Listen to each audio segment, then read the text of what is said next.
Muy buena tarde a todos. Bienvenidos. Mi nombre es Juan Paulín, presidente de la Asociación Mexicana de Ingeniería de Túneles y Obras Subterráneas.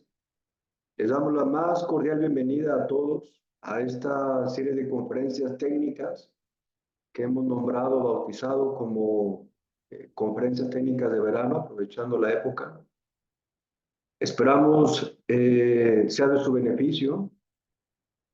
Como información, todos los miércoles de aquí hasta finales de agosto tendremos estas conferencias, una por semana, aunque en algunos casos tendremos un par de conferencias por semana. Vamos a ir publicando semanalmente cuál va a ser el contenido de las conferencias. Hoy empezamos con el señor Raimundo González de BESAC, en breve lo voy a presentar, también el título de su conferencia. La semana que entra, por ejemplo, estará con nosotros la empresa Sixense, una empresa de instrumentación reconocida y con alcance a nivel internacional. Hablará de un tema de instrumentación estructural como protección a edificios históricos, sobre todo cuando hay excavaciones, obras subterráneas en sus colindancias. Bien, pues en verdad bienvenidos. Utilicen la sección de preguntas y respuestas para hacer sus preguntas, comentarios. Al final de la conferencia, con gusto las transmitiría al ingeniero González. Y ahora me permito presentarlo. Eh, Antes, el título de la conferencia, la cual es Actualidad y avances tecnológicos en el mundo del microtuneleo, las MTBM famosas. Y estará con nosotros, aunque brevemente lo he mencionado, el ingeniero Raimundo González Reyes, quien es director comercial de Latinoamérica para la empresa de SAC. Es ingeniero civil, egresado en el 98 de la Universidad Nacional Autónoma de México, en su campus Acatlán. Realizó estudios de posgrado en Administración de la Construcción en el Tecnológico de Monterrey, campus Ciudad de México. También inicia su carrera profesional en el mismo año, en el 98, y desde entonces ha participado en la construcción de diversos proyectos de infraestructura, entre ellos más de 60 microtúneles en toda América Latina.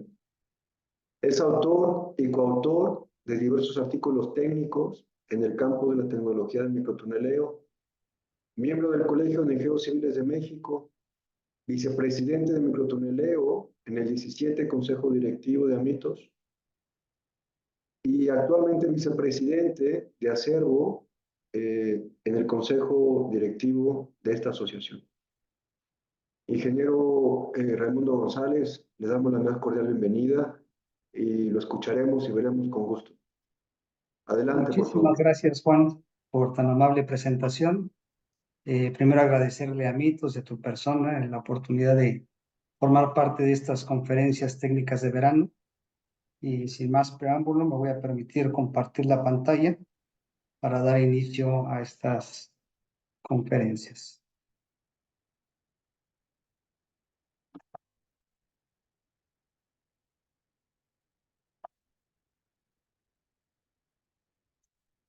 ¿Me confirman, por favor, si se va a ver la Se ve, presentación? Raimundo, bien, y en modo presentación. Perfecto.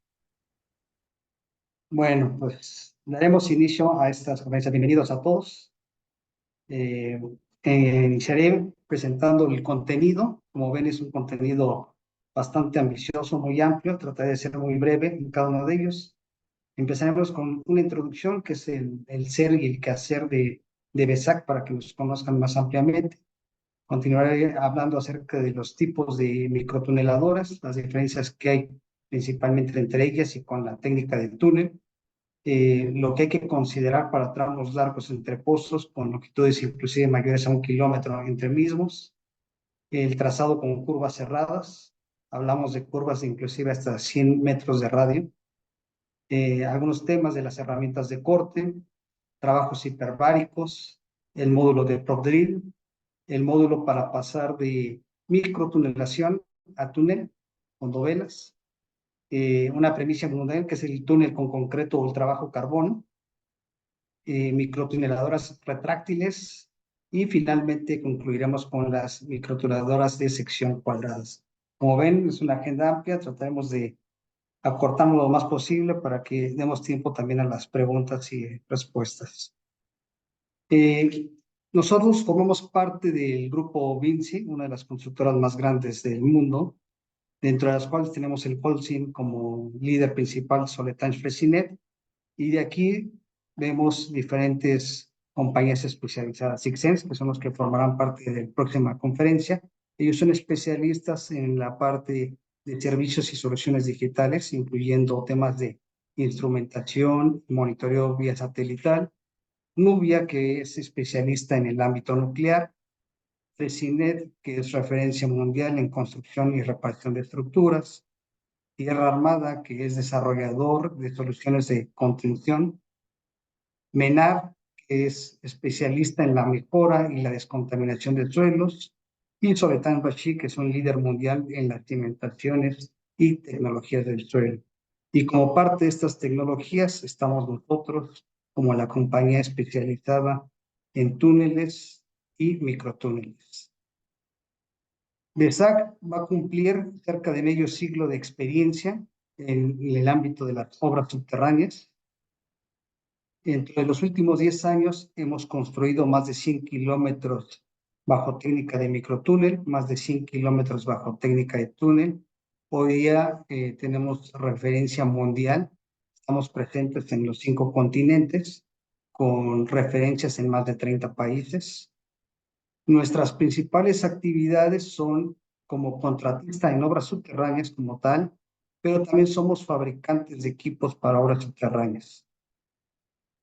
Como contratistas vemos desde propiamente lo que es la excavación y la instalación con uso de tuneladoras y microtuneladoras. Vemos la parte constructiva de pozos en sus diferentes técnicas, desde muros colados en sitio, cumbreras de pilas secantes, de diferentes tipos de entibado, caisson, y como tal rehabilitaciones y toda la obra complementaria a este tipo de obras subterráneas. Como fabricante de equipos, nuestro departamento de investigación y desarrollo diseña y crea máquinas y procedimientos constructivos a medida de cada proyecto, a fin de garantizar el éxito del mismo.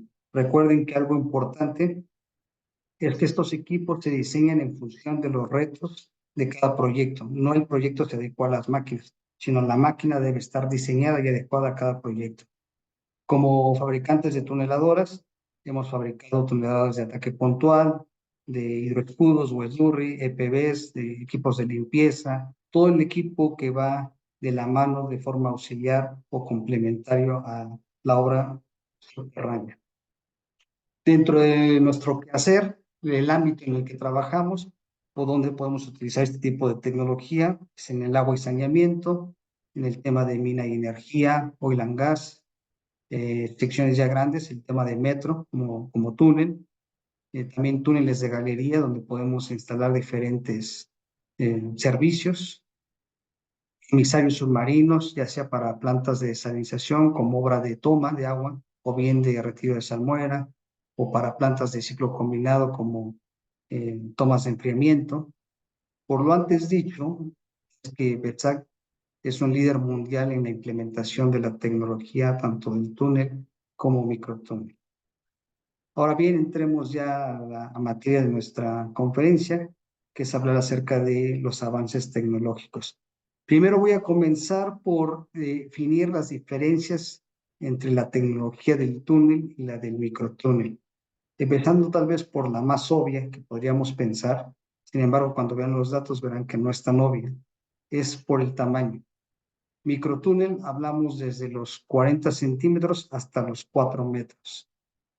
Un tema principal es, o para poderlo llamar como microtúnel, es que la operación debe ser a control remoto. Es decir, no tenemos operadores en el interior de la máquina. Si nosotros tenemos operadores en el interior, aunque por tamaño estamos hablando de una microtuneladora, no podemos decir que estamos haciendo microtúnel, estamos haciendo un pipe, un hincado de tubería. Para poderlo definir como técnica de microtúnel, la máquina debe ser a control remoto. Otro tema para diferenciar, digamos que es el tipo o técnica de excavación y confinamiento. Hablando de las microtuneladores, tenemos depresión de lodo, depresión de tierra, de densidad variable. Vamos a ver cada una de estas más adelante. Algo fundamental es justamente el tipo de soporte del túnel. El microtúnel es a través de tubería, es decir, que el soporte del túnel va a ser propiamente la tubería que estamos instalando. Y algo muy importante también para diferenciarlos es el sistema de empuje. El microtúnel se realiza a través de un empuje desde el poste de lanzamiento, es decir, tenemos un túnel móvil. Todo el túnel está en constante movimiento. Es de los retos principales para poder lograr tramos de longitud considerable. Cuando hablamos de técnica de túnel, podemos hablar que son a partir de los 2.5 metros de diámetro. Como pueden ver, hay un rango entre los 2.5 y 4 metros. Es posible utilizar las dos técnicas. Una diferencia también en la parte del túnel es que tenemos operación en el interior del túnel. Y el tema de excavación y confinamiento, aquí podemos hablar de ataque puntual, de sistemas de confinamiento a través de aire, de lodo, de presión de tierra. Una diferencia también importante con respecto a ambas técnicas es el soporte del túnel. En este caso, cuando hablamos de túnel, el soporte va a ser a través de dovelas. Entonces, microtúnel, tubería, dovelas, túnel. Aquí lo vemos de una forma más gráfica. Microtúnel hasta 4 metros, donde el uso más común es hasta los 3. De 3 a 4 son pocos proyectos en el mundo con ciertas consideraciones. Y el túnel a partir de los 2,50 hasta cerca de los 20 metros. Hoy día la tuneladora más grande que se ha fabricado es la Qingyangyu, que es una tuneladora de 17.63 metros de diámetro, la cual tiene un peso aproximado de más de 4.850 toneladas. Nada más para que se den una idea del pequeño bodoque. Entrando ya al tema de los microtúneles, voy a comenzar por hablar de alguna de sus ventajas. Como ya comentamos, hablamos desde los 40 centímetros hasta los 4 metros. Considerando que en cierto rango de diámetro, ambas técnicas son posibles, túnel y microtúnel, hablamos que bajo la técnica de microtúnel ocupamos una zona de obra muy limitada y comparándolo con un tramo en zanja, solamente tenemos equipos en el posto de lanzamiento, no a lo largo de todo el conector. Hoy día la tecnología ha avanzado en los últimos 10 años de forma muy radical. Podemos hablar de que prácticamente podemos excavar en cualquier tipo de geología, desde una roca muy dura hasta un suelo muy malo, muy blando, haciendo la aclaración de que la geología debemos de conocerla con anticipación. No podemos pensar que las máquinas son todo terreno. Vamos a ver más adelante cómo hacemos la elección de las máquinas y el principal es el conocer la geología. Curvas hasta de 100 metros de radio, la fiabilidad tecnológica que hoy tiene es una tecnología muy madura, con alta eficiencia, y tenemos una rápida movilización y desmovilización. Hablamos de que en 2 semanas podemos estar iniciando trabajos de microtuneleo. Aquí voy a comenzar por hacer algunas diferencias entre, digamos que la generación, cómo empezó la primera generación de microtoneladoras, que por llamarlas así es por tamaño, porque cumplen en los rangos que ya comentamos. Sin embargo, hoy día no podemos decir que con este tipo de equipos de frente abierto hacemos microtúnel, se hace hincado de tubería, porque recordemos que una de las características principales es que no hay operadores en el interior. Entonces, digamos que estas son las primeras máquinas con las que se pretendía o se excavaba y posteriormente fueron avanzando la tecnología con máquinas con aire comprimido, tipo SURRI, tipo EPBs y actualmente máquinas de densidad variable. No con esto estoy demeritando este tipo de máquinas.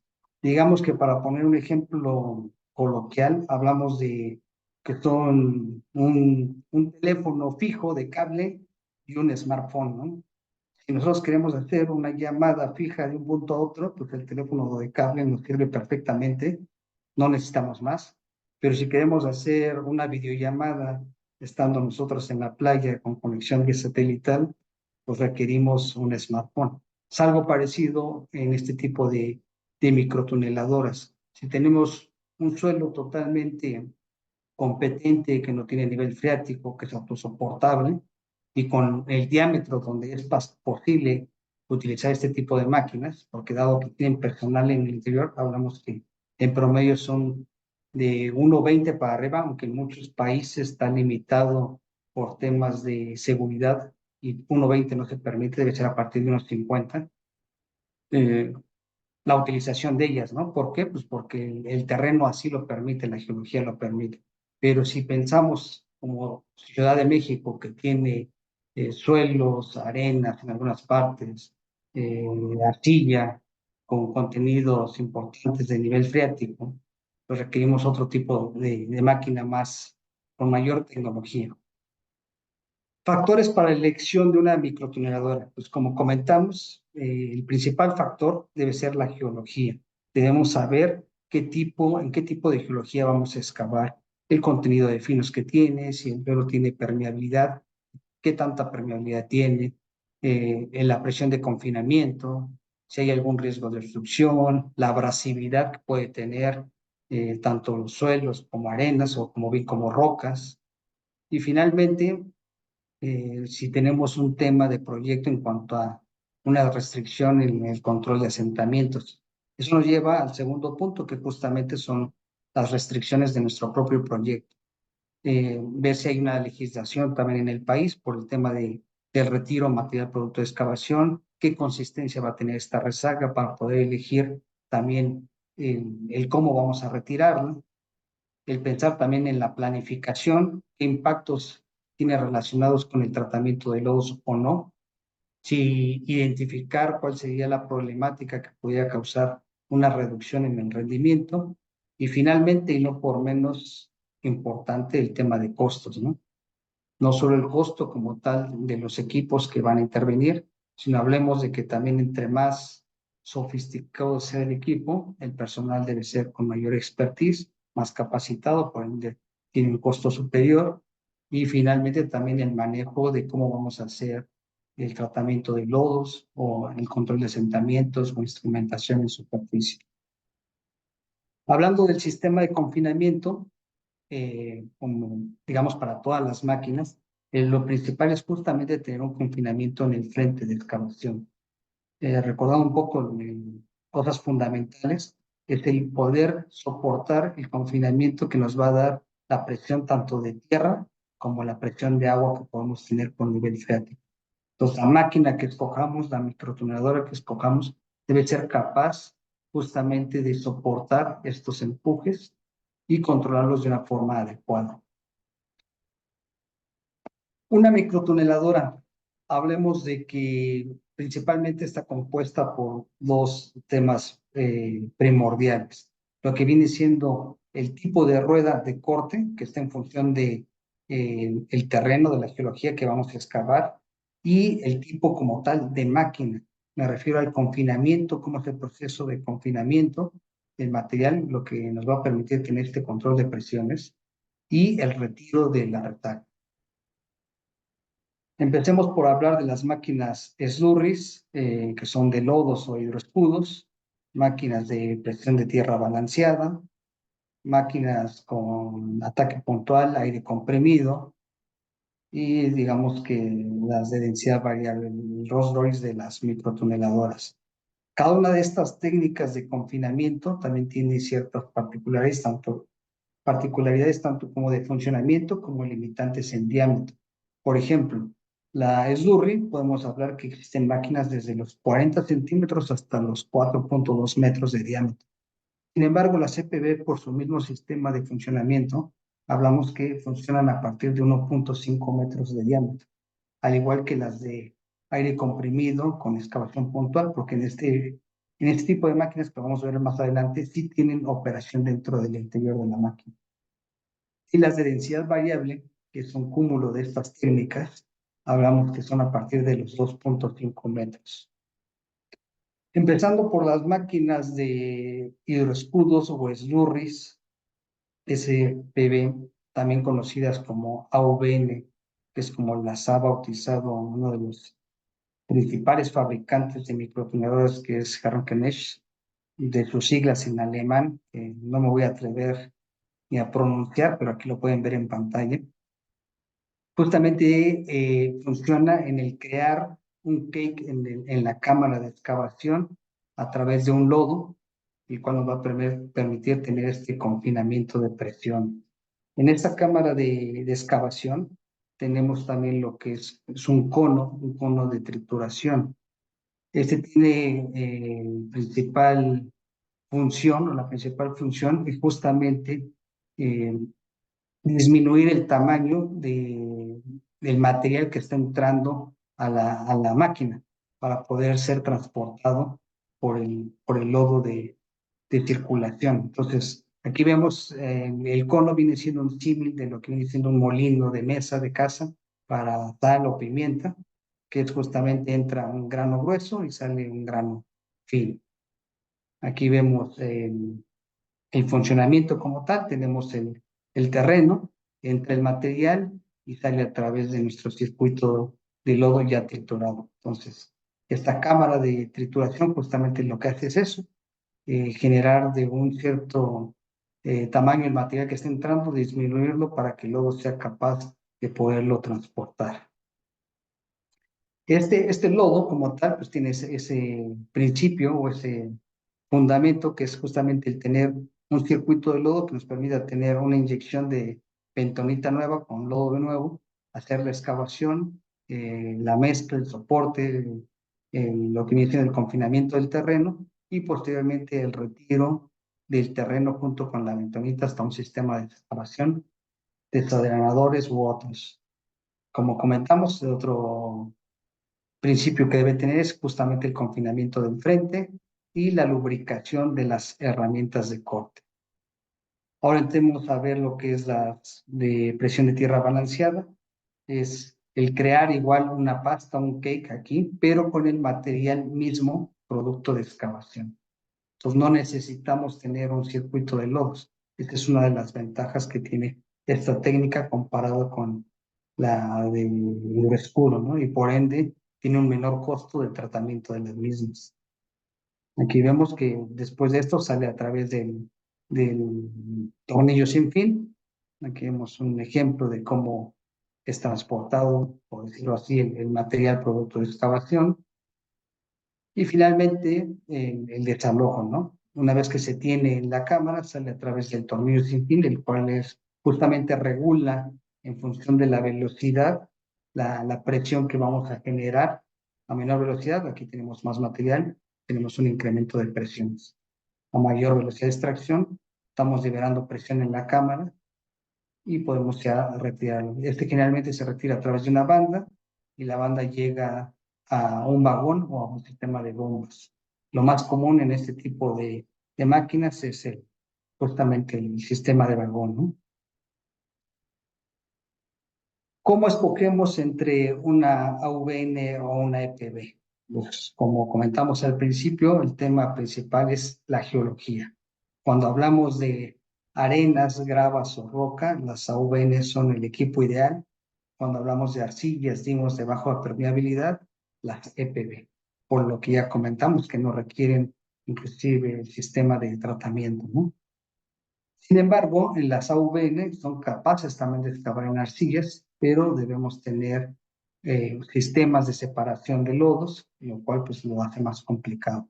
De igual forma, las CPB son capaces de trabajar en arenas y gravas, pero siempre va a ser complicado el manejo de las mismas.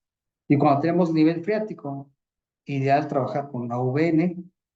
Para una EPB, si el suelo tiene baja permeabilidad, es muy factible hacerlo, pero cuando el suelo no tiene alta permeabilidad, súper complicado el control de presiones en el terreno. Digamos que no sería recomendado. Otra ventaja que tiene la TAU-VN es un rendimiento en cuanto a que tenemos una excavación continua, lo cual nos permite tener altos rendimientos. En las EPBs hablamos de excavación discontinua porque recuerden que todo lo que es la excavación y el retiro material producto de excavación debe hacerse de forma simultánea. Es decir, no podemos estar excavando sin retirar el material o retirar material sin estar excavando. ya que generaríamos bufamientos o asentamientos. Entonces, cuando la máquina está perforando, es cuando está retirando el material al vagón. En el momento en que el vagón sale hacia el pozo de entrada, debemos de parar la máquina, por eso hablamos de excavación discontinua. Sin embargo, como comenté, hoy día también es factible que del mismo tornillo o de la banda podamos descargar directamente en un sistema de bombeo y haciendo que los rendimientos sean mejores. Cuando hablamos de tuneladoras con aire comprimido, son para cierto tipo de trabajos con terrenos desafiantes. Aquí hay una cabina en las máquinas donde el operador puede trabajar a presión atmosférica. Es decir, no necesita tener una cámara hiperbárica para trabajar, dado que la pura cámara de excavación es la que se presuriza. Sin embargo, cuando hay requerimientos de trabajar dentro de esa cámara y que esté trabajando a presión, aquí se puede poner un módulo hiperbárico.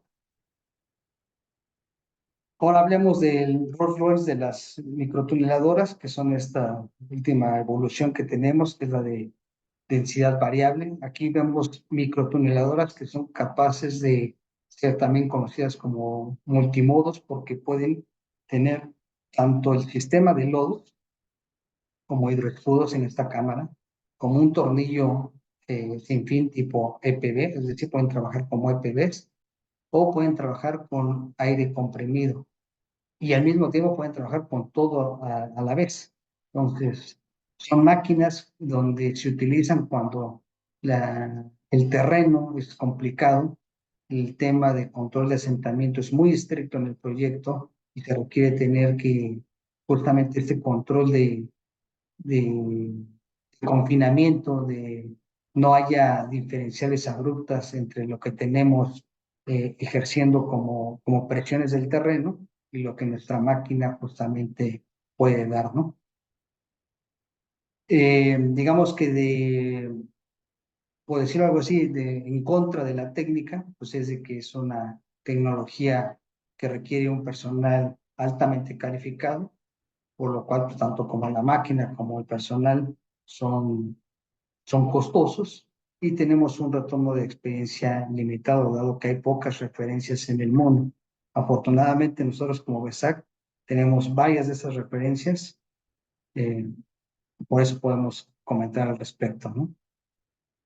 Hablando para lo que viene siendo los tramos largos, aquí vemos un diagrama y una fotografía de una obra en general, los pozos, en la máquina, los sistemas complementarios. Y podemos decir que en zona de obra ocupamos desde los 500 metros en diámetros pequeños hasta cerca de 2.500 metros cuadrados de superficie. Esto finalmente depende del tamaño de instalación que estemos dando. Aquí vemos que uno de los principales temas que limitan la longitud de tramos entre el microtúnel es justamente el tema de fricción. Me voy a regresar para que vean la animación nuevamente. Como ven, aquí baja el tubo y una vez que lo tenemos conectado, es empujado. Entonces, hablamos de que es un túnel móvil desde la máquina hasta que llega, desde que se baja hasta que llega al siguiente pozo. Está en constante movimiento. Entonces, la fuerza principal que tenemos que vencer es la fricción. Esta fricción se incrementa en función de la longitud que estamos recorriendo y justamente del diámetro que estamos instalando. Mayor diámetro, pues, mayor área de contacto, mayores fricciones vamos a tener. ¿Qué hacemos para mitigar estas fuerzas de fricciones? Utilizamos lo que son las estaciones intermedias. Estas estaciones intermedias, justamente el propósito que tienen es seccionar la longitud que estamos moviendo en el túnel y por ende disminuir la fuerza que estamos aplicando. Aquí vemos un diagrama de una estación intermedia, generalmente está compuesta por dos partes, una tubería con un espigo largo y una tubería con una campana larga. Todo el sistema de gatos, el sistema electrohidráulico, al final es recuperado y se cierran las estaciones totalmente. Es decir, que cuando hay una inspección al final, ya con el túnel terminado, no se ve, no queda un registro visual de dónde quedó la estación intermedia, simplemente vemos una junta más cerca de otra en donde estaba la estación intermedia. Hablando de esto, voy a hacer aquí un paréntesis en cuanto al tipo de tuberías que podemos instalar bajo técnica de microtúnel. Cuando hablamos de redes de gravedad y baja presión, podemos instalar tuberías de concreto reforzado con puntas herméticas, tuberías de concreto reforzado con membranas de PVC o polietileno. Generalmente eso se utiliza para mejorar el manning por un tema de capacidad hidráulica, o bien también es utilizado por un tema de alargamiento de vida útil. Y podemos hincar tuberías de acero, tuberías de arcilla petrificada, tuberías de concretos poliméricos, tuberías de PRFB o GRP. Cuando hablamos de tuberías a presión que trabajan a presión, podemos utilizar tuberías de concreto reforzado con alma de acero, con un tubo de acero, que es el que va finalmente a aguantar la presión de trabajo de la línea. Tuberías de PRFB o GDP que están diseñadas específicamente para trabajar a presión, o bien tubería de acero. Regresando al tema de la longitud entre los túneles, cuando un tema súper importante, como lo comenté ya, es justamente el disminuir esta fricción. Y esto lo hacemos a través de la lubricación del espacio anular. Hoy día la tecnología nos ha permitido automatizar esta lubricación, donde el operador desde la cabina de control es capaz de monitorear las fuerzas que estamos utilizando para empujar en las diferentes secciones del túnel, y así poder definir si hay un punto específico a lo largo del túnel donde requiere tener mayor lubricación, incrementando ya sea la presión de inyección de la lubricación o bien el caudal total de la misma, para fin de generar y conservar este espacio anular. Entonces aquí vemos en las gráficas la combinación justamente del uso de estaciones intermedias y el uso de la lubricación automatizada, donde a lo largo del túnel, si no tuviéramos estaciones intermedias, pues vemos una línea con una pendiente creciente, justamente porque tenemos en mayor longitud, va incrementando la fuerza para mover el túnel. Con el uso de estaciones intermedias estamos seccionando justamente el túnel, lo cual nos permite tener una disminución en los esfuerzos. De igual forma, la lubricación, en lugar de tener una línea justamente por la fricción, con el tema de esta lubricación automatizada y verificando dónde requerimos tener mayor control, podemos disminuir los esfuerzos. Esto nos permite tener longitudes, por ejemplo, en diámetros de 2 metros hasta cerca de 1,5 kilómetros sin ningún problema entre pozos, con todas las ventajas que esto representa en superficie, ¿no? Menos pozos, menos costo, menos afectaciones en la parte de superficie. Si hablamos de colectores en zona urbana, pues indiscutiblemente entre menos presencia tengamos en la mancha o en la huella urbana, pues va a ser ideal. Hablando del guiado, del piloteado de la máquina, cuando tenemos túneles rectos con curvas menores a 400 metros, utilizamos un láser activo, que es justamente un haz de luz que transmite la pendiente y la línea a un target que está en la tuneladora, y el operador desde su cabina de control va monitoreando el posicionamiento que tiene cada una de las secciones del túnel.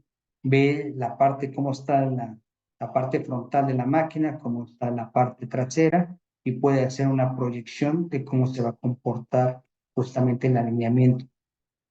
Hablamos de que no existen como tal las líneas rectas, es una constante adecuación que va haciendo el operador, como un carro que traes el volante, lo vas moviendo para conservar el trazado que requerimos, ¿no? Hablando de curvas cerradas, digamos que cuando tenemos diámetros o radios de curva mayores a 200 metros, el uso de las microtuneadoras, digamos que es el estándar, el normal, con la articulación que traen al principio las máquinas, pero cuando hablamos que tenemos trazados o diseños con curvas muy estrechas, iguales o inferiores a 200 metros de radio, existen tuneladoras con articulación doble. Lo vamos a ver más adelante, ejemplos de obras donde hemos utilizado estas máquinas. Y el control de presiones, por ejemplo, cuando tenemos estos trazados rectos o con curvas ligeras, a fin de no generar una compresión directa tubo a tubo, generalmente colocamos esta madera comprimible en la junta, la cual nos permite justamente homogeneizar las fuerzas de empuje. Es decir, si la tubería tiene alguna pequeña imperfección aquí, no se generan cargas puntuales, justamente porque esta madera al comprimirse permite la distribución uniforme de estos empujes. Cuando tenemos curvas cerradas, utilizamos un sistema hidráulico de control de presiones. Es decir, por ejemplo, en la parte estrecha de la curva, estas mangueras se van a comprimir de tal forma que permitan la distribución uniforme y reflejen en el otro punto donde está abierta también una distribución uniforme de empujes, teniendo así una homogeneidad en cargas y no generando esfuerzos puntuales. A este sistema normalmente se le llama Jack Control, para que ustedes tengan el dato. Aquí vemos un ejemplo, el colector Austerlitz en París, en el centro de París. Aquí vemos un proyecto en el cual tiene tres curvas prácticamente, una de ellas muy estrecha, de 200 metros de radio, donde utilizamos este sistema de Jack Control en la tubería y utilizamos una máquina de doble articulación. Aquí lo vemos en un perfil. Cruzábamos el río Sena en el centro de París con la tuneladora, estábamos a 10 metros por debajo del lecho del río. Cruzábamos la línea del ferrocarril, del RECTEC, y la línea del metro, la línea 10 del metro. Entonces, el control que debíamos de tener en todos los sentidos en el túnel era de suma importancia, y utilizamos justamente una máquina con doble articulación. Aquí vemos la primera articulación y la segunda, una máquina compacta justamente para generar curvas de 200 metros de lado. Aquí vemos el arranque en el pozo de empuje. Y ahora hablemos de las ruedas de corte. Como comenté, una parte importante no solamente es el equipo como tal, sino la rueda de corte, que también forma parte de las máquinas. Cuando hablamos de rocas, tenemos una rueda cerrada con discos. En suelos blandos tenemos una rueda más abierta, y en suelos mixtos tenemos, digamos que la mezcla entre las dos. De aquí nos pasaremos al tipo de herramientas que elegimos. Y el primer paso para elegir herramientas es contestarnos las siguientes preguntas. ¿Cuánto tiempo tendremos que excavar? Eso nos va a determinar la vida útil que requerimos de nuestras herramientas de corte. Llámense discos, picas o reapers, ¿no? ¿En qué tipo de geología vamos a excavar? La abrasividad que va a tener nuestra roca o suelo. ¿Es necesario reemplazar las herramientas a lo largo del proyecto? Sí, ¿no? ¿Cuántas veces? ¿Será necesario reemplazar estos equipos bajo tierra? Es decir, desde el interior de la tuneladora. ¿Qué requerimos tener en cuenta para poder hacer esto factible? Son preguntas que hay que verlos siempre con antelación. Eso forma parte de una planificación adecuada del proyecto. No nos podemos hacer esas preguntas cuando ya estamos ahí, ¿no? Todo esto hay que verlo antes para poder escoger una máquina, el tipo de herramientas que vamos a ocupar. Vemos el tipo de desgaste que podemos tener en herramientas, aún previendo que van a ser dañadas, ¿no? Aquí vemos, por ejemplo, esta rueda de corte reforzada con soldadura antidesgaste. Sin embargo, las herramientas finalmente tienen su vida útil. Diferentes tipos de discos de corte, estas son de unas máquinas Iseki, unos discos para una máquina ATK. Hablemos también acerca de las herramientas de corte. Pues primero, tener identificado claramente el material en el que vamos a excavar. Y no solo el material, sino qué tipo bajo qué condiciones tenemos esa arena, esa grava, esa roca. Si está fragmentado, si es homogéneo, si está compacto, estratificado, la dureza que tiene, si hay presencia de capas freáticas, si el frente es estable o inestable, si vamos a requerir tener un proceso de cámara hiperbárica al frente, que vamos a ver más adelante también. Hablando de rocas con durezas de 120 megapascales a 250 megapascales, vamos a tener un consumo importante de herramientas. Generalmente la rueda de corte es una rueda cerrada, con pocas aberturas, porque lo que vamos a hacer es fragmentar nuestra roca para dejarla de tal manera o con diámetros lo suficientemente pequeños para que entren y a su vez todavía volverlos a triturar en el cono que comentamos hace un rato. Requerimos herramientas de disco de alta resistencia y entre más duro es el material, pues vamos a requerir que estos discos sean de mayor tamaño, habiendo discos dobles, inclusive hasta triples, ¿no?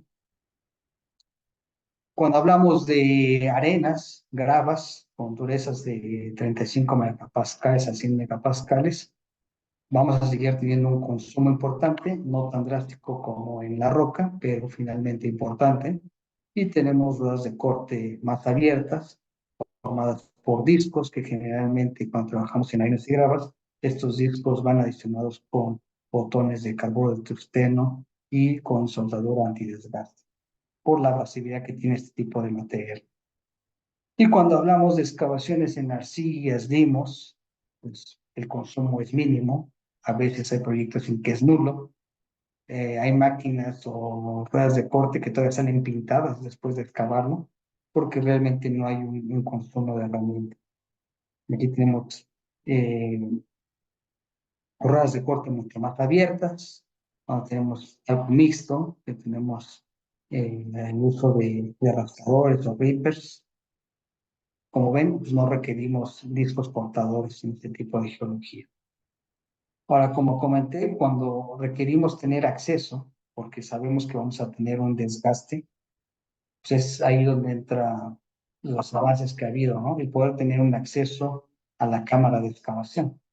Hablando y recordando que estamos hablando de microtuneladores, es decir, que requerimos un espacio mínimo. No todos los diámetros pueden tener acceso a excavación, acceso a la cámara de excavación. Hablamos que los accesos forman a partir de máquinas de 1200 para arriba. Aún aquí, mira, ven en esta fotografía que tenemos una tuneladora de 1800 milímetros de diámetro eh, y el paso es de tan solo 650 milímetros. Y aquí el operador o el mecánico debe ser capaz de mover discos que llegan a pesar más de 20 kilos para hacer este tipo de trabajos de reparación. Ahora, ¿qué pasa cuando tenemos condiciones de suelo inestable y que requerimos tener un confinamiento de aire y tener la cámara limpia? Utilizamos estos módulos de esclusa o módulos hiperbáricos. Su principal función justamente es poder inspeccionar o dar mantenimiento a la cabeza de corte, de cambiar las herramientas desgastadas o rotas, o retirar obstrucciones, o cambiar el sello de rodamiento. Pero como vemos, pues son trabajos complicados, trabajos muy exhaustos y que requieren sobre todo una formación importante a los operadores.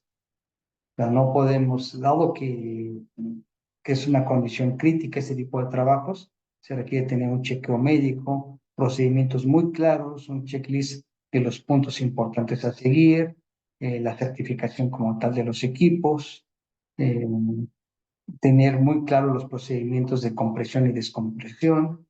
Nosotros como BESAC tenemos varios instrumentos que nos permiten justamente tener estos checklists, hacemos un monitoreo inclusive desde las cabinas, de cómo se llevan el paso a paso de estas intervenciones hiperbáricas. Aquí vemos el módulo PropDrill. Este es un módulo que nos permite justamente hacer verificaciones o exploración al frente de la máquina o bien mejoramientos al suelo. Es una perforadora que se coloca en el módulo contiguo a la máquina de poder, la cual nos permite justamente hacer estas exploraciones para verificar el tipo de geología o bien hacer el mejoramiento que requiramos para poder tener esta presión de aire y que nuestros trabajadores puedan entrar a hacer los trabajos que se requieran. Aquí vemos que este, esta, esta perforadora, digamos, puede hacer perforaciones en diferentes ángulos para tratar ya sea el frente, la clave del túnel o inclusive el lecho inferior, ¿no? Ahora, hablamos de todo esto como avances tecnológicos porque, digamos, no en todos los proyectos se utilizan. Vemos que cada aditamento que vamos colocando pues requiere cierta tecnología, cierta expertise en su utilización, pero son técnicas o procedimientos que hemos ocupado ya desde hace 10 años. Este proyecto es un proyecto en Miami, Norris Scott, que lo construimos del 2013 al 2016, donde utilizamos una microtuneladora de 2.5 metros de diámetro, tipo de densidad variable, era de modo mixto, podíamos utilizar lodo, podíamos utilizar EPB y podíamos utilizar densidad variable. ¿Por qué? Porque teníamos un proyecto muy de alto rango, digamos, por decirlo así, o bajo características muy específicas, requerimientos altamente técnicos, este procedimiento, este proyecto, lo cual nos requirió justamente el tener este tipo de tuneladora. Aquí vemos el proceso, digamos, o el diferente seccionamiento de la máquina. Tenemos módulos de hiperbárico, el top drill. Esta máquina también tenía, lo vamos a ver más adelante, un módulo para pasar de microtúnel a túnel. En este proyecto también utilizamos otras técnicas de tecnología del suelo, como viene siendo el congelamiento del terreno o el uso de soil mixing para el tema de los pozos, de los portales de entrada y salida. Aquí vemos un esquema más grande, justamente la microtuneladora que tenía una longitud importante, dado la serie de módulos que tenía. Digamos que la parte principal, la excavación que conocemos en las microtuneladoras normales, pero esta tenía un tema de densidad variable que tenía una longitud mayor, justamente donde hacemos el control de tanto para tipo EPB como tipo LODOS. Teníamos el tema del prop drill, la cámara hiperbárica para poder hacer el cambio de herramientas, inclusive bajo el agua, porque recordemos que aquí cruzamos una parte oceánica. Y finalmente un módulo que nos permitía cambiar a un tema de túnel, es decir, pasar de microtúnel a túnel. Lo vamos a ver también con más detalle ese procedimiento. Aquí vemos otro proyecto, el colector VL8. Esto es en las afueras de París. Este es un proyecto de 2.5 metros de diámetro, donde en el primer tramo lo hicimos con técnica tradicional de microtúnel, pipejacking, pero el segundo tramo, dado que tenía curvas que veníamos debajo del río Sena, utilizamos el módulo justamente para cambiar de pipejacking o de microtúnel a sección túnel, es decir, colocar eh, dovelas. Aquí lo vemos en perfil, un tramo largo de 1.310 metros, con 3 curvas, unas de ellas muy cerradas, inclusive esta de menor de 200 metros de radio, y iniciamos bajo técnica de microtúnel y a los 45 metros hicimos la conversión a técnica de dovelas. Aquí vemos la máquina como tal, su módulo hiperbárico.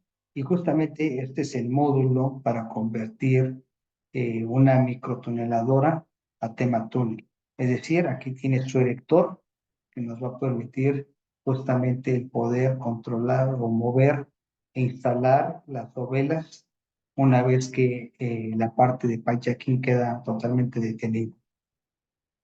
Aquí vemos el tubo especial de conversión, que justamente pasamos de un tubo que tiene inclusive un espesor mayor, dado que debe ser capaz de soportar las fuerzas de empuje, a versus una dovela que mantiene el mismo diámetro interior, es decir, cuando se inspeccione por dentro tienen el mismo diámetro, pero pasamos de túnel a dovela. Aquí vemos unas secciones de dovela con concreto tipo C40-50, espesores de 19 milímetros y longitudes de avance de 1.3 metros. Desafíos de este proyecto, justamente el convertir o pasar de técnica de microtúnel a túnel, pasar de tubos a dovelas, curvas estrechas y bajo el río Sena. Ahora vamos a pasar a un tema que es una premisa mundial, que es el primer túnel en el mundo construido 100% con tubería de concreto ultra bajo carbono. Nosotros en BESAC tenemos la meta de disminuir todas nuestras emisiones de carbono, para lo cual se fabricó justamente estas mezclas. Recordemos que la construcción es el segundo sector que más emite CO2 en el mundo, y el concreto representa el 5% de las emisiones mundiales de CO2. Estos datos nos llevan a preguntarnos, ¿de dónde provienen estas emisiones de CO2 en el concreto? El cemento en realidad es el responsable del 85% de estas emisiones. Nosotros hoy día, el 50% de todos nuestros proyectos los utilizamos con concreto bajo en carbono y el 25% con concreto ultra bajo carbono. Esta fórmula que desarrolló BESAC junto con el departamento de Vinci Soletaños es un concreto 4 veces más bajo en CO2 que el utilizado generalmente en tuberías de Inca prefabricadas. La fórmula se obtuvo mediante la recombinación de un cemento de alto horno, utilizando cementos en 1 al 20% y una escoria del 80% en el proceso de fabricación. Todo esto de una forma controlada, garantizando altos niveles de desempeño mecánico para obtener concretos de resistencia a la compresión del orden del T50 T60. Aquí vemos un proyecto en específico, este que estamos comentando. Es un proyecto de una longitud de 916 metros, utilizando 8 estaciones intermedias, en un diámetro de 1.6 metros, con radios hasta de 1 kilómetro. Entonces, como ven, esta es premisa mundial, la utilización de concreto ultra bajo carbono en pro del medio ambiente, ¿no? Ahora pasemos al tema de microtuneadoras retráctiles. Aquí el uso de estas microtuneadoras retráctiles justamente es el poder utilizarlas cuando no tenemos pozos de salida.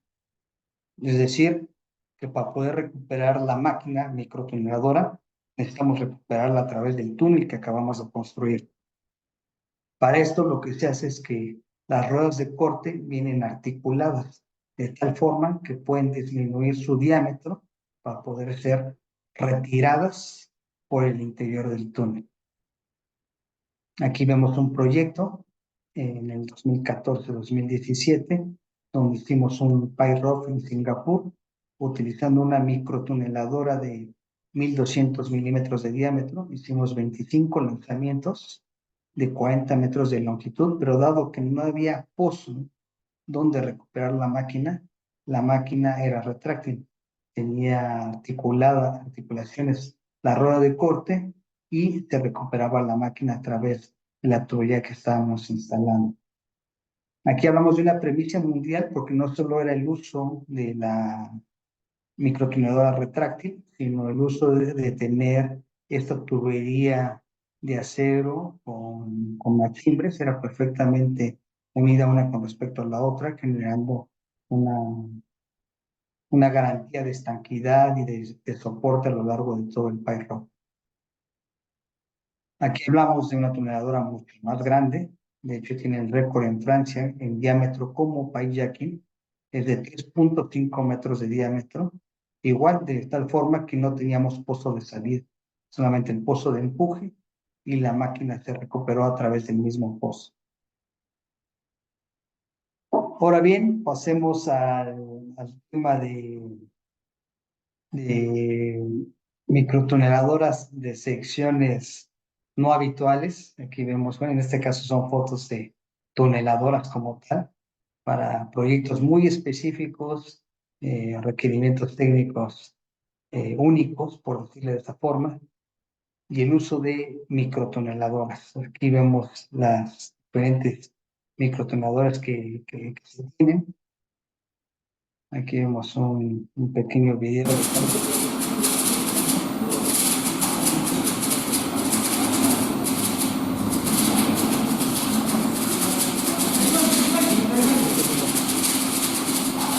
Esta máquina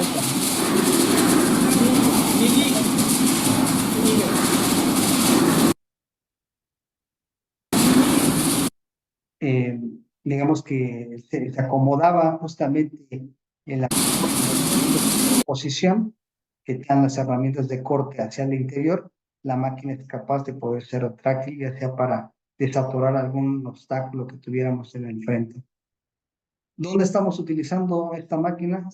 En un proyecto que está hoy día en ejecución, en curso, en Singapur. Es la construcción de la vialidad NSC 105, que es una línea de carretera, digamos, de alta velocidad, donde va a tener su sentido al sur en la parte superior y el sentido norte en la parte inferior. Pero tenemos una línea del metro existente, que justamente el requerimiento es que prácticamente nunca se está instrumentando y que nunca se note que se tiene construcciones. Entonces aquí estamos haciendo un pie rock invertido, digamos, en sección cuadrada para el uso de estas microtoneladoras cuadradas, y aquí un pie rock con uso de una microtonelada tradicional. Aquí lo vemos en un esquema, las líneas del metro, nuestro pozo de lanzamiento, de entrada y salida. Hoy día, como está en ejecución, estamos en la parte justamente del término de estos pozos. Posiblemente en estos días se estén iniciando ya justamente la utilización de estas máquinas microtoneladoras de sección cuadrada y para solventar pues, estos pasos, ¿no? Así es como va a quedar finalmente. Estas son las líneas del metro, el paso carretero hacia el sur y por debajo hacia el norte. Aquí vemos un diagrama. Estos que están en color magenta o rosa son las secciones con microtonelación de sección cuadrada, y las de abajo son con una microtonadora de sección circular. ¿Por qué aquí cuadrada? Porque vamos a deslizar justamente un módulo prefabricado de concreto, que requerimos que la sección, el cliente pidió que fuera justamente un piso uniforme, liso, capaz de soportar estos módulos prefabricados. No creo que se logró el objetivo que me pidieron, lograr hacer rápida la presentación para dar paso a las preguntas y respuestas. Pues de antemano agradezco su atención. Aquí está un QR donde pueden bajar mi contacto, pues, si alguien lo quiere tener.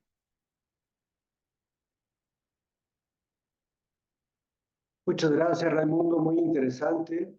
Sí, te agradecemos que nos des oportunidad para que haya interacción con la gente que nos está viendo y te escucha. Hay algunas preguntas, te las voy a transmitir, y algunas felicitaciones también. en particular del ingeniero Juan Carlos Delgado. Te felicito por la presentación, también del ingeniero Flores Guzmán. Preguntas. Javier Hernández pregunta por el tiempo de reposición de las ruedas de corte. Imagino que ruedas de corte y los discos, las herramientas de corte. Con base en tu experiencia, ¿cada cuánto deben cambiarse? Y a grosso modo sus costos. Aunque el costo sé que es difícil dar una respuesta, pero ¿qué opinas, Raimundo? Pues es muy relativo. Está en función, como comenté, de la geología que vamos a excavar. Inclusive puse el comentario de cuando estamos en suelos blandos, muchas veces las herramientas de corte sufren nulo desgaste, las máquinas salen todavía hasta pintadas entre un tramo y otro, porque justamente no tienen un desgaste por abrasión. Caso contrario, tenemos materiales o tramos con geología muy heterogénea, muy compleja, donde tenemos bolos de alta dureza, con arenas, con gravas, donde la abrasión es muy fuerte y requerimos inclusive tener estos trabajos de cambio de herramientas, ni siquiera en la conclusión de un tramo a otro. Lo ideal es que las herramientas las cambiemos con la máquina en superficie porque va a ser mucho más fácil y menos costoso. Cuando tenemos necesidad de cambiarlas en el interior del túnel, pues es donde requerimos mucho más tiempo para hacer esos accesos a la cámara y no se diga si tenemos un tema de poca estabilidad en el frente, donde tenemos que utilizar ya trabajos hiperbáricos. El tema del costo igual va de la mano, ¿no? Dependerá del tipo de herramientas que requerimos, del tipo de discos, de la cantidad de discos o herramientas que tiene cada tipo de máquina. Sí, muy bien. Y de hecho, hay otra pregunta también por parte de Javier Hernández en cuanto a si es que hay un escenario durante el proceso de excavación donde se pueda quedar atrapada la máquina. Y también habla de el costo de una microtuneladora.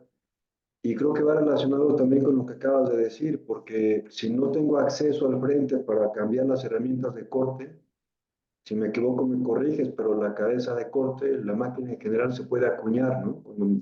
Como cuando metemos un clavo. Entonces, de ahí la importancia de la sustitución de forma oportuna de las herramientas de corte, ¿no? Que entre paréntesis, en un par de semanas tendremos una presentación también por parte de la gente de Palmieri, que nos hablará de los detalles de este tema tan interesante.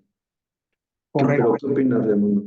Yo creo que, digo, todo es posible, nada está escrito en el mundo subterráneo, pero pienso que lo primordial es tener una adecuada planificación de nuestros proyectos. Y para poder tener esa planificación debemos de tener un conocimiento lo más vasto posible en la geología que vamos a excavar, tener los suficientes estudios para saber bajo qué nos vamos a enfrentar y poderlo prever, ¿no? Si nosotros sabemos que vamos a tener materiales, rocas de alta dureza, vamos a prever tener una máquina con discos especiales, con herramientas de corte suficientes. Si sabemos que vamos a tener un tema de posibles eh, fracturamientos o inestabilidades, vamos a poder prever el tener un módulo ProDrill que pueda hacer un mejoramiento al frente de la máquina, el tener un módulo hiperbárico que nos permita esos accesos controlados al frente de excavación, pero si no tenemos el conocimiento previo de la geología y entramos a ciegas al terreno, altamente probable que vamos a tener infinidad de problemas, ¿no? Entonces, por eso hablaba yo en un principio de que la geología es de suma importancia. La tecnología hoy de las microtuneadoras ha avanzado, ustedes lo ven de forma abismal en los últimos años. En los últimos 10 años yo creo que ha habido una revolución en todo lo que se puede implementar. Sin embargo, requerimos tener esa planificación de nuestros proyectos para poder contemplar lo que requerimos. Me parece también que de esto depende la separación entre pozos, ¿no? Porque si no puedes tener acceso al frente para sustitución de herramientas de corte, pues significa que la única posibilidad de reparar la cabeza de corte de sustituir las herramientas de corte sería el pozo de salida. Y entonces eso limita la separación entre pozos, ¿no? Que está Correcto. relacionado con una pregunta de Nereida García en cuanto a cuál es la distancia mayor como longitud de microtúnel de la cual tengas conocimiento.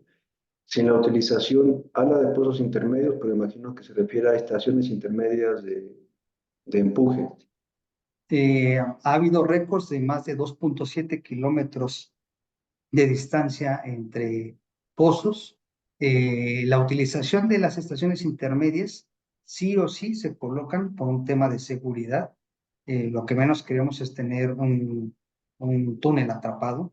Pues las estaciones se calcula en función de la geología que vamos a tener, las fuerzas de fricciones, en función del tipo de estación intermedia, de la fuerza que es capaz de suministrar esta estación intermedia, y se colocan estratégicamente estas estaciones. Si nosotros tenemos un buen control de lubricación y vemos que la lubricación está siendo ideal, que el espacio anular entre la excavación y nuestro microtúnel se mantiene y no hay necesidad de utilizar estas estaciones, no se utilizan. Recientemente estamos haciendo un emisario submarino. Sí, pero solo entonces, para que quede clara la respuesta de la ingeniera Nereida García, entonces, con estaciones intermedias, ¿cuál es la máxima distancia que han tenido entre pozos? Hay un récord de 2.7 kilómetros. Ok, 2.7 kilómetros. Y sin estaciones intermedias, entonces no es una opción porque siempre las ponen por temas de seguridad. Correcto, que es el ejemplo que iba a dar yo ahorita. Por ejemplo, estamos en el proceso de 3 emisarios submarinos para una línea de gas en el sur de Francia, frontera con España, y el lanzamiento que ya concluimos hace 15 días fue un lanzamiento de 1.700 metros, donde se colocaron, si no mal recuerdo, 5 estaciones intermedias y no se utilizó ninguna, pero deben de ir colocadas. Ok, muchas gracias, Raimundo. Seguimos con las preguntas. ¿Cuál es la vida útil de un equipo, de una máquina? Promedio. Eso es muy relativo porque recordemos que estas máquinas son adecuadas a los proyectos. Es decir, que podemos tener una máquina muy específica de alta tecnología que se va a ocupar para un proyecto y no se vuelve a ocupar nunca. Ok. Tengo una pregunta por parte de María Dolores Camacho. ¿Y cuánto tiempo se necesita una vez que se ha decidido por tipo de máquina? Hay un diseño predefinido de la misma. ¿Cuánto tiempo se necesita para la fabricación? Depende también del diámetro, del tipo de módulos que va a tener. No necesariamente tiene que ser una máquina nueva, puede ser que haya una máquina en el mercado o en el stock que se puedan utilizar o que cumplan con las características técnicas del proyecto. Entonces, o se adecue nada más un tipo de módulo, pero pensando en que si hablamos de una máquina desde diseño a fabricación completa, podríamos hablar de mínimo 6 meses, ¿no? Mínimo, ¿no? Sí, Entonces no hace poco, ¿no? Porque podría ser mucho sí, más. sí, podría ser hasta un año, ¿no? De 6 meses a un año, dependiendo qué tan compleja, lo que nos vimos, infinidad de máquinas, desde muy sencillas hasta muy complejas. Ok. Seguimos con las preguntas para dar la oportunidad a todos. José Raúl Mesa pregunta, ¿cuál es el criterio para usar tubería a medio espesor o todo espesor? Y asimismo, para usar pared tipo A, B o C, si es que se han usado los tres espesores que por norma existen. A ver, es una pregunta interesante porque trae un tema de historia eso. Normalmente en la técnica del microtúnel en el mundo se utilizan tubos de pleno espesor. En México, de forma particular, empezamos a utilizar en los 90, que fue cuando llegó la tecnología a nuestro país, tuberías de medio espesor porque era lo que había. Entonces, finalmente lo que se hizo fue tratar de tropicalizar o adecuar lo que había en el mercado de forma existente para no incrementar costos y poder utilizar tuberías de medio espesor, teniendo ligeros cambios como era el tema de la espiga y la campana metálica y no este macho hembra de medio espesor, ¿no? Y de ahí se fue generando la evolución. Igual nosotros en México utilizamos pared B por un tema de herencia de nuestros vecinos del norte, que utilizan medidas milimétricas, pero en realidad las normas que hay o las guías de la buena práctica del uso del microtuneleo en el mundo, se utiliza pared tipo C y se utilizan paredes milimétricas. ¿Por qué? Porque al tener mayor espesor en la tubería nos permite justamente tener mayor capacidad de resistencia a los esfuerzos axiales y por ende nos permite tener justamente estas optimizaciones de tramos largos. Recordar que en un proyecto, por ejemplo, de 1 kilómetro en un diámetro de 1800 milímetros, donde podemos ser capaces de tener solamente un pozo de empuje y un pozo de salida, la optimización en rendimientos, en afectación social, en espacio urbano, en contaminación al medio ambiente, no se compara a tener pozos cada 200 metros, porque tenemos o utilizan máquinas que no cumplen con esta capacidad de poder instalar de una forma única un solo tramo, ¿no? Y también con el beneficio de tramos curvos, ¿no? Exacto. Ayuda incluso a separar la distancia entre pozos de acceso y con ello el beneficio como respeto al entorno urbano. Y creo que has dicho algo bien interesante porque generalmente un microtúnel, el cual se construye con una tubería, su diseño no es necesariamente lo que rige el empuje de tierras en su sección transversal, o el empuje de aguas, ¿no? O el sismo podría ser. Lo que rige es en realidad el empujado, porque es lo que recibe las mayores fuerzas. O sea, es la revisión a que el concreto no falle por aplastamiento, teniendo en cuenta cuál va a ser la fuerza máxima de fricción teórica, porque de ahí rige qué fuerza necesitas para en realidad perforar, ¿no? Que eso es lo interesante, porque la sección es circular, es lo mejor, más estable que existe, la sección circular. Entonces no rige en realidad los empujes laterales, sino el empujado.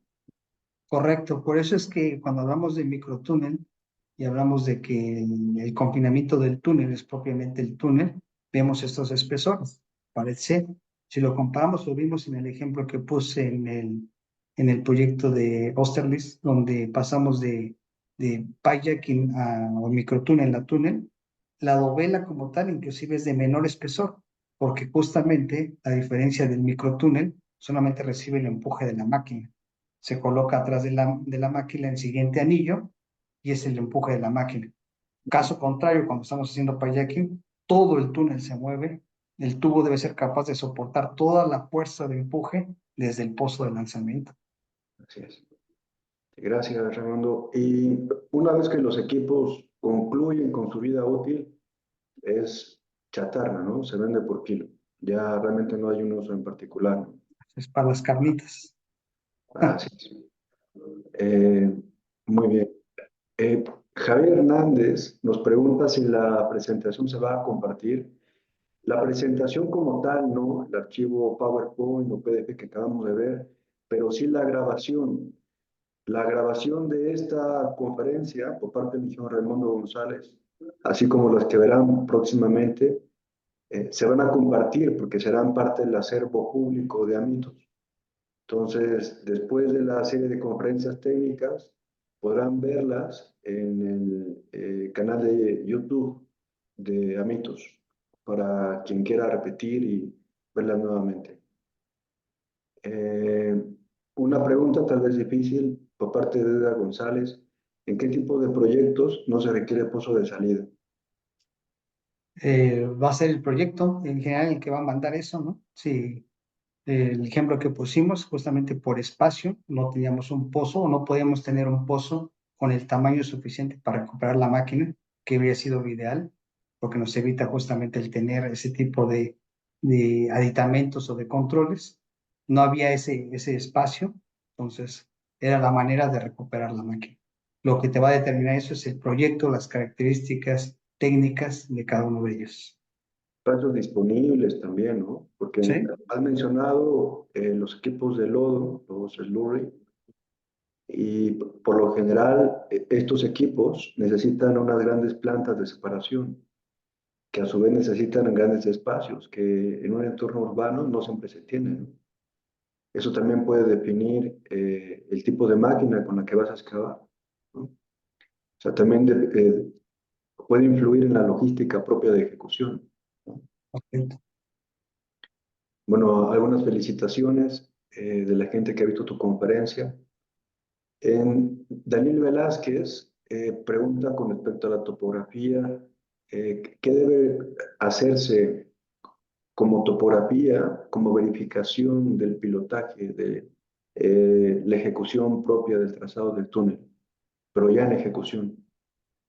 Eh, se baja todo el perfil, el trazado desde superficie.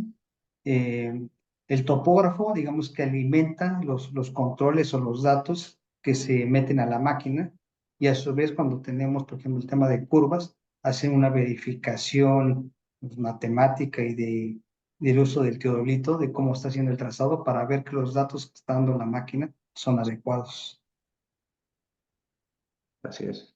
Y va relacionado con una pregunta también de Marcelo Santiago, de cómo se garantiza la llegada de la máquina al siguiente pozo.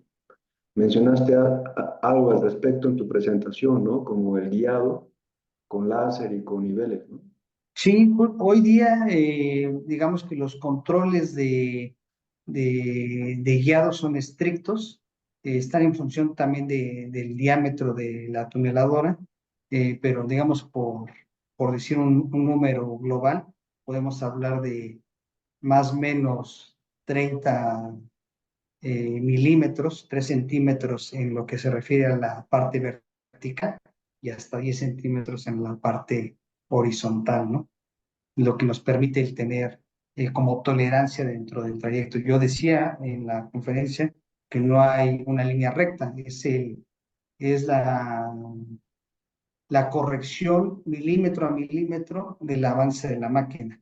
El operador va viendo cómo está posicionado la articulación de nuestra máquina, cómo está la nariz de la máquina, cómo está la cola de la máquina, cómo está el siguiente segmento y por cuestión matemática pueden proyectar la tendencia que tiene la máquina e ir corrigiendo el guiado para siempre mantenernos dentro de la línea del proyecto. Sí. Aunque hay tolerancias, como bien mencionas, la realidad es que la llegada de las máquinas al posto de salida, eh, pues realmente el error, si queremos decirlo así, es poco importante, ¿no? A veces es una cuestión de un centímetro. O sea, realmente la precisión que se alcanza es muy alta. Sí, la precisión es muy alta, dado es así que la técnica se utiliza mucho para el sistema, por ejemplo, de alcantarillado, donde las pendientes son importantes, ¿no? Sí. Otra pregunta por parte de Hernán Rodríguez. ¿Cuál es el avance promedio que puede tener un equipo? Sé que es una pregunta genérica, pero Sí, varía mucho dependiendo de la geología que vamos a tener. Eh, Hablando de una roca de alta dureza, podríamos hablar de 5 metros 24 por 24 horas por día, un suelo blando de 15 metros por día. Hablamos de rendimientos industriales.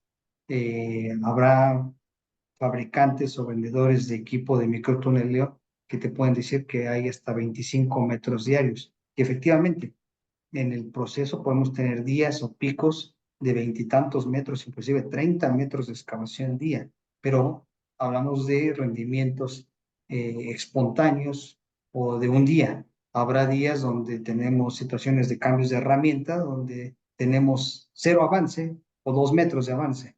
Entonces, para hablar de una planificación de un proyecto, generalmente utilizamos estos rendimientos industriales, que es el promedio de un proyecto, ¿no? sí.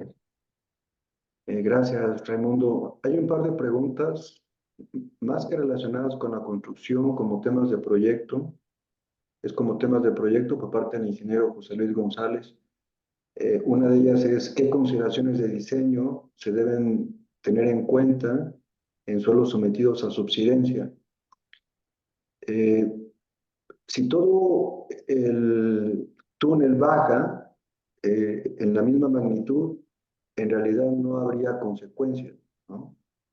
Pero, por ejemplo, aquí en la Ciudad de México, la subsidencia por abatimiento de los niveles freáticos puede ser grave cuando hablamos de tuneleo, sobre todo en el perímetro de la zona del lago, porque la arcilla está pegada a la roca y cuando pierde volumen se generan grandes esfuerzos de tensión en estas zonas y estos grandes esfuerzos de tensión generan a su vez grandes grietas verticales. Es conocido que eso existe en zonas típicas de la Ciudad de México. Y si se pierde la continuidad de la masa de suelo, se pierde el confinamiento que puede tener un túnel, se pierde la compresión que tiene el revestimiento. En el caso de un microtúnel, donde la sección es continua, es un tubo, puede no ser grave, pero en el caso de un túnel cuyo revestimiento es un anillo segmentado, un anillo formando portovelas, puede ser muy grave porque al perder la compresión, al perder el confinamiento, pues es inestable totalmente, ¿no? Entonces, es algo que debe tenerse en cuenta en el diseño, pero no necesariamente como un concepto general, tiene sus particularidades, sobre todo esto que les comento, ¿no? En los extremos de la zona del lago, donde se generan grandes grietas verticales por esfuerzos importantes de tensión. Y otro tema que pregunta el ingeniero González es qué consideraciones técnicas se deben tener en cuenta al perforar en zonas sísmicas. Si me equivoco, Raimundo, no como proceso constructivo, ¿no? O sea, el sismo en realidad no es una condición como sismo temporal, o sea, el sismo durante la ejecución, que se tenga en cuenta. Más bien es una condición de servicio, ¿no? Y quienes son los competentes hemos aprendido que no es realmente una condición que rija. Merece revisión en suelos blandos, ¿no? Pero no necesariamente en suelos competentes. Correcto, Incluso ya vemos códigos internacionales. lo has explicado tal como es, ¿no? Ujú. La ventaja que tenemos en la parte del microtúnel, como lo expresaste, es justamente el tener estas puntas flexibles que nos permiten tener cierta apertura, que es las mismas que nos permiten hacer estas curvas, ¿no? Generalmente en un tema sísmico, el microtúnel se mueve junto con el suelo, entonces no tiene un tema drástico. Sin embargo, como bien lo expresaste, es más bien en donde cambia la estructura o, o la densificación del suelo, ¿no? Así es. Un par de preguntas más y tal vez algún comentario para respetar el tiempo que tenemos para esta conferencia y también respeto del tiempo de todos quienes están con nosotros. Daniel Velázquez pregunta para el retiro de la rezaga en una técnica de Slurry, una máquina de lodos. ¿Usan tanques separadores de finos y gruesos para poder utilizar el lodo? Sí, tenemos, digamos que hay plantas de separación por cribas, digamos, por ciclones, y lo que hacen es justamente el separar los finos del resto de sí, del resto de la mezcla para poder hacer un circuito cerrado de reutilización. El lodo bentonítico debe cumplir con ciertas especificaciones de densidad, de punto de hiel, todo para que sea capaz justamente por densidad transportar el material producto de excavación. Cuando tenemos temas de regulación ambiental en diferentes países, muchas veces adicional a la planta de separación, requerimos tener filtroprensas, digamos, para retirar todavía más finos y poderlos sacar ya en un estado sólido y no líquido. Eso depende mucho también de las regulaciones que tengamos para el retiro final del material producto de excavación. Muy bien, gracias Raimundo. Y finalmente, me parece que el material más utilizado en microtúnel para formar los tubos es el concreto, ¿no? Por encima del acero, de la tubería metálica, por encima de los materiales sintéticos. Si no compartes esto, con gusto lo comentamos, pero parece que el concreto es hoy día en el mundo el material más utilizado, concreto reforzado, incluso por las fibras, es la tendencia. Y en este sentido me gustó mucho que hayas comentado que en respeto del medio ambiente para reducir el impacto que pueda tener el concreto y sobre todo el uso del cemento, el típico cemento que conocemos, en generación de huella de carbono equivalente. Esta tendencia a utilizar concretos de bajo generación de carbono es, es válido, ¿no? O sea, cada vez más se usa en la industria de la construcción. Correcto. De hecho, es un tema al final de costo y durabilidad. El hecho de tener el concreto, pues es, como lo dije, es el principal material con el que se construye, justamente por la nobleza, dureza que tiene. Y al final, no es que las otras tuberías o tipos de tuberías sean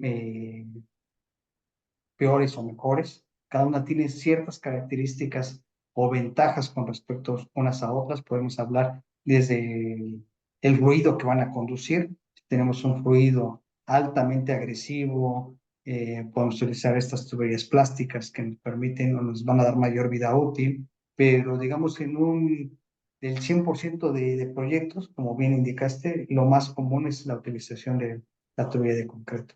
Gracias.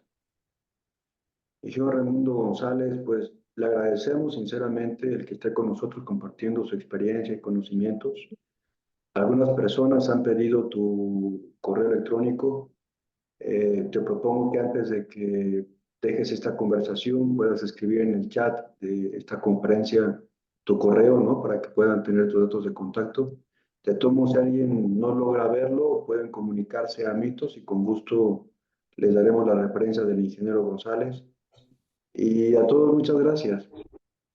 Eh, Estas conferencias son para ustedes. La semana próxima estará con nosotros Ixens con un tema de instrumentación como protección a edificios históricos cuando hay obras en sus colindancias, obras subterráneas. Va a ser un tema realmente interesante, como lo serán las demás. Mencioné Palmieri, estará también Rock Science. Temas francamente interesantes.